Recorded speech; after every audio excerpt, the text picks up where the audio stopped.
ನಿಮ್ಮ ಹಳೆಯ ಚಿನ್ನದ ಒಡವೆನ ಅಧಿಕ ಬೆಲೆಗೆ ಮಾರಬೇಕೆ? ಆಟಿಕಾಗೆ ಕಾಲ್ ಮಾಡಿ 8880 ಅಟ್ಟಿಕಾ ಗೋಲ್ಡ್ ಕಂಪನಿ. ಇನ್ನು ಬಿಡದಿ ಬಡಿದಾಟದಲ್ಲಿ ಪಿತೂರಿಯನ್ನ ಮಾಡಿದ್ಯಾರು ಹಾಗಾದ್ರೆ? HDKನೇ ಕಾರಣ ಅಂತ ಹೇಳ್ತಾ ಇದ್ದಾರೆ ಶಾಸಕ ಬಾಲಕೃಷ್ಣ.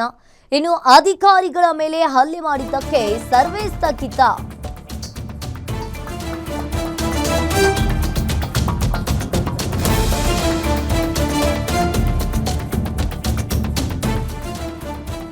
ಇನ್ನು ಬಿಡದಿ ಟೌನ್ಶಿಪ್ ವಿಚಾರಕ್ಕೆ ಸಂಬಂಧಪಟ್ಟಂತೆ ಇಲ್ಲಿ ಬಿಡದಿ ಬಡಿದಾಟದಲ್ಲಿ ಪಿತೂರಿಯನ್ನ ಮಾಡಿದ್ಯಾರು ಹಾಗಾದ್ರೆ?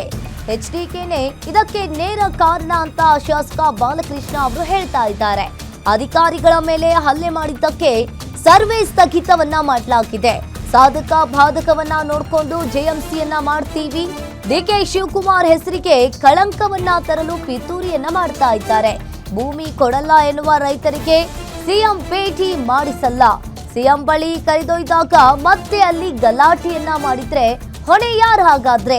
ಪರಿಹಾರದ ಬಗ್ಗೆ ಚರ್ಚೆ ಮಾಡೋದಿದ್ರೆ ಸಿಎಂ ಅನ್ನ ಭೇಟಿ ಮಾಡಿಸ್ತೀವಿ. ನಿನ್ನೆಯೇ ಗಲಾಟೆಗೆ ಕುಮಾರಸ್ವಾಮಿಗೆ ನೇರ ಹೊಣೆ ಅಂತ ಹೇಳಲಾಗಿದೆ. HD ಕುಮಾರಸ್ವಾಮಿ ವಿರುದ್ಧ ಶಾಸಕ ಬಾಲಕೃಷ್ಣ ಕಿಡಿಕಾರಿದ್ದಾರೆ. ಅಂದ್ರೆ ಮಧ್ಯರಾತ್ರಿ ಇವತ್ತು ಮಾಡ್ಬೇಕು ಅನ್ನೋಂಥದ್ದನ್ನ ಮಧ್ಯರಾತ್ರಿ ಬೇಡ. ಇಲ್ಲ ಇವತ್ತು ಮಾಡ್ಬೇಕು ಅಂತ ಯಾರು ಏನು ಹೇಳಿರ್ಲಿಲ್ಲ. ನಿನ್ನೆ ಗಲಾಟೆ ಆದ್ಮೇಲೆ ಇವೆಲ್ಲ ಸಾಧಕ ಬಾಧಕ ಚರ್ಚೆ ಮಾಡ್ಬೇಕಲ್ಲ. ಯಾರ್ಯಾರು ಇದರಿಂದ ಇದ್ದಾರೆ, ಯಾರ್ಯಾರು ಅದ್ರ ಬಗ್ಗೆ ಮಾತಾಡ್ತಾ ಇದ್ದಾರೆ, ಯಾರು ಇದಕ್ಕೆ ತಡೆ ಒಡ್ಡಿರೋರು ಯಾರು, ಇವೆಲ್ಲನೂ ಸಾಧಕ ಬಾಧಕ ಚರ್ಚೆ ಮಾಡಿ ಆಮೇಲೆ ನಾವು ತೀರ್ಮಾನ ತಗೋ. ನಾವೇನು ತರಾತುರಿಲೇ ಇಲ್ಲ, ಮಾಡ್ಬಿಡ್ಬೇಕು ನಾವು ಈಗ ನಾಳೆ ಮುಗಿಸ್ಬಿಡ್ಬೇಕು ಅನ್ನೋ ತರಾತುರಿಲಿಲ್ಲ ಅಂತ ಹಂತವಾಗಿ ಮಾಡ್ತೀವಿ. ಸಿಎಂ ಗಮನಕ್ಕೆ ತಂದಿದ್ದೀರಾ?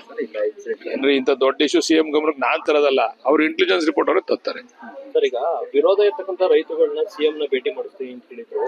ಈ ನಡುವೆ ಇದೊಂದು ಆಗಿರ್ತಕ್ಕಂಥ ಹೌದಲ್ವಾ? ನಾನು ಕೆಲವು ರೈತರನ್ನ ಕರೆದು ಕೇಳಿದೆ, ನೋಡಿ ಬಿಡ್ತಕ್ಕಂತ ಪರಿಸ್ಥಿತಿ ಇಲ್ಲ, ಈಗ ಮಾಡ್ತೀವಿ. ನಿಮ್ಗೆ ಬೇರೆ ಬೇರೆ ವಿಚಾರಗಳನ್ನ ನೀವು ಚರ್ಚೆ ಮಾಡೋದಕ್ಕೆ ರೆಡಿ ಇದ್ರೆ, ನಿಮ್ಗೆ ಕೊಟ್ಟಿರ್ತಕ್ಕಂಥ ಪರಿಹಾರದಲ್ಲಿ ಕಡಿಮೆ ಇರ್ತಕ್ಕಂಥದ್ದು ಅಥವಾ ಬೇರೆ ಬೇರೆ ಇವ್ರಿಗೆ ಏನಾರು ಅನಾನುಕೂಲ ಆಗಿದೆ ಅದನ್ನ ಸರಿಪಡಿಸಿ ಅಂತಕ್ಕಂಥದ್ದು, ಈ ವಿಚಾರ ಚರ್ಚೆ ಮಾಡೋದಾದ್ರೆ ಸಿಎಂ ಭೇಟಿ ಮಾಡಿಸ್ತೀನಿ ಅಂದೆ. ಈಗ ನಾನು ಸಿಎಂ ಹತ್ರ ಕರ್ಕೊಂಡೋದ್ರೆ ಇನ್ನೊಂದು ನಾಟಕ ಆಯ್ತದದು. ಇವ್ರು ಬರ್ತಾರೆ, ಅಲ್ಲಿ ಕೂಗಾಡ್ತಾರೆ, ಮೀಡಿಯಾ ಮುಂದೆ ಎಲ್ಲ ಕೂಗಾಡಿ ಇಲ್ಲ ನಾವು ಒಪ್ಪಲ್ಲ ನಾವು ಕೊಡಲ್ಲ ಅಂತ ಹೋಯ್ತಾರೆ, ಅವಾಗ ಇನ್ನೊಂದು ನಾಟಕ ಆಯ್ತದೆ. ಅವ್ರು ರೈತರೆಲ್ಲ ಒಪ್ಕೊಂಡು ಪರಿಹಾರದ ಬಗ್ಗೆ ಚರ್ಚೆ ಮಾಡ್ತೀನಿ ಅಂದ್ರೆ ನಾಳೆ ಇನ್ನೊಂದು 24 ಗಂಟೆ ಒಳಗಡೆ ನಾನು ಸಿಎಂ ನ ಭೇಟಿ ಮಾಡಿಸ್ತೀನಿ. ಅವ್ರು ಪರಿಹಾರಕ್ಕೆ ಒಪ್ಪಲ್ಲ ಅನ್ನೋದು ನಮ್ಗೆ ಬೇಡ ಅಂತಿರಲ್ಲ, ಅವಾಗ ಅದು ಕಾನೂನು ರೀತಿ ಕ್ರಮ ಆಗ್ತದಲ್ವಾ? ಅವಾಗ ಏನ್ ಮಾಡಕ್ಕಾಗ್ತದೆ? ಕೆಲವೊಂದಿಷ್ಟು ರೈತರಿಗೆ ಅಂದ್ರೆ ಪರ ಇರುವಂತ ರೈತರು ನಮ್ಗೆ ಬೇಕೇ ಬೇಕು ಅಂತಾರೆ. ಹೌದು, ಅವ್ರಿಗೋಸ್ಕರನೇ ಮಾಡ್ತಾ ಇರೋದು ಇವಾಗ ನಾವು. ಅವ್ರು ಕೇಳ್ತಾವ್ರೆ, ಮುಂದೆ ಇದೆಲ್ಲ ಯಾವ ರೀತಿ ತಿರುಗುತ್ತ ನೋಡೋಣ. ರೈತರು ಪರ ಇರೋ ರೈತರು ಹೋಯ್ತಾರೆ ಅಲ್ಲಿ, ಅವಾಗ ಅವ್ರವ್ರಿಗೆ ಏನೋ ಹೆಚ್ಚು ಕಡಿಮೆ ಆದಾಗ ಯಾರು ಈ ಹಿಂದೆ ಕೃಪಾ ಪೋಷಿತ ನಾಟಕ ಮಾಡಿ ಅವ್ರ ಜವಾಬ್ದಾರಿ ಆಯ್ತಾರೆ ಅದಕ್ಕೆ. ಅಲ್ಲಿಯವರು ನಿನ್ನೆ ಇನ್ಸಿಡೆಂಟ್ಗೆ ಸರ್ಕಾರವೇ ನೇರ ಹೊಣೆ ಅಂತ ಕುಮಾರಸ್ವಾಮಿ ಇದಕ್ಕೆ ನೇರ ಹೊಣೆ. ಕುಮಾರಸ್ವಾಮಿನೇ. ಈ ಕುಮಾರಸ್ವಾಮಿ ಬಸ್ಗಳು ಮಾಡಿ ಅವ್ರವ್ರ ಕಾರ್ಯಕರ್ತರ ಪ್ರತಿಯೊಂದ್ ಕಡೆಯಿಂದನೂ 2 ಬಸ್ ಡೈಲಿ ಹೋಗ್ಬೇಕು ಅಂತ ಹೇಳೋರಂತೆ. ಒಂದೊಂದ್ ತಾಲೂಕಿಂದ 2 ಬಸ್ ಇಲ್ಲಿ ಬರ್ಬೇಕು, ಹಸಿರು ಶಾಲೆ ಹಾಕೊಂಡು ರೈತರ ಪರ ಅಂತ ಮಾಡ್ಬೇಕು. ಯಾವ ಪುಣ್ಯಾತ್ಮ ಇದನ್ನ ಮಾಡ್ಬೇಕು ಅಂತ ಹೊರಟ್ರಲ್ಲ, ಆ ಪುಣ್ಯಾತ್ಮನೇ ಇಂತ ನಿಲ್ವು ಅಂದ್ರೆ ಕುಮಾರಸ್ವಾಮಿಗೆ ನನಗೆ ಗೊತ್ತಿದ್ದಂಗೆ ಅಲ್ಲಿ ಕೇಂದ್ರ ಸರ್ಕಾರ